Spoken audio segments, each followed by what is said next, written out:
Hello everyone, তোমরা সবাই কেমন আছো? নিশ্চয়ই ভালো আছো, সুস্থ আছো। দেখো, তোমাদের কাছে আমি কালকে বুধবার, কালকের একটা ব্লগ নিয়ে আসলাম। দেখো তো কেমন লাগে।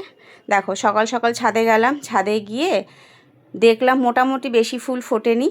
আর মা ধনের বীজ পুঁতেছিল, ওখান থেকে বেশ অনেক আর কি ধনে গাছ হয়েছে। আর একটু বড় হলে তারপরে আর কি মানে ওগুলো দিয়ে আর কি রান্না করব। তা ওই দিন আর কি ঠিক করেছিলাম, মানে কালকের দিনটা ঠিক করেছিলাম বিট গাজরের একটু তরকারি করব।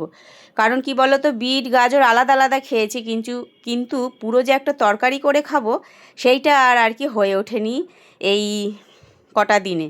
তা বেশ ভালোই লাগলো। বিট গাজরের তরকারিটা করেছি, একটু কড়াইশুঁটি দিয়েছি, বেশ ভালো সুন্দর মিষ্টি মিষ্টিও হয়েছে। তারপরে জানো তো, বেগুন দিয়ে ভাবলাম কি বেগুনের ভর্তা করব। তা বেগুনটা পুড়িয়ে আর ভর্তা করিনি, বেগুনটা করেছিলাম ভেজে। তার সাথে একটু টমেটোও দিয়েছি, পেঁয়াজ কুচি আর তোমার ধনেপাতা কেটে রেখেছিলাম, আর এদিকে রসুন আর শুকনো লঙ্কা একটু আলাদা করে ভেজে নিয়েছি। তাই সত্যি কথা জানো তো, এখন তাই ভাবি যে এখন কত রান্না আমি শিখে গেছি জানো তো। কিন্তু একটা সময় ছিল, একটা সময় বলবো না, অনেকটাই মানে কি ছোট ছিলাম, তারপরে একটু যখন বড় হলাম তখনও সত্যি কথাই কি আমার বাবা কি সব সময় বলতো যে, আমার মাকে সব সময় বলতো যে মেয়েদের একদম রান্নাঘরে ঢুকতে দেবে না, মেয়েদের দিয়ে কোনো রান্না করাবে না, যা করার তুমি করবে। কারণ আমার বাবার সব সময় একটা ভয় হতো, যদি আমরা রান্না করে যদি আমাদের হাত পুড়ে যায় বা ছ্যাঁকা লেগে যায়।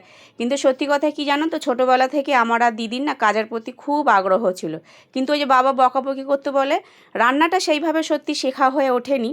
কিন্তু ঘরের কাজ জানো তো আমি আর দিদি ভাগ করে করতাম। যেদিন ও হয়তো ঘর মুছতো সেদিনকে আমি একটু বাসন মাজতাম। আবার যেদিনকা ধরো ও হয়তো বাসন মাজতো, বিছানা তুলতো, আমি আবার সেদিন অন্য কাজ করতাম। তো এইভাবে জানো তো আমরা ডেইলি একটা রুটিন করে নিয়েছিলাম। তাই এক এক সময় ভাবি যে এখন আর কি কত কাজ আমরা শিখে গেছি। মানে সত্যি কথা ভালোও লাগে, এখন সবই সামলাচ্ছি, সংসারও করছি, রান্নাবান্নাও করছি। আর মানে বলার আর কোনো ভাষা নেই। তা যাই হোক, তা সব কিছু করে নিয়ে একটু ছাদে গেলাম রোদ পোহাতে, তারপরে নিচে এসে ভাত বেড়ে নিয়ে বসে গেলাম। তাহলে তোমরা ভালো থেকো, সুস্থ থেকো, তাহলে টাটা।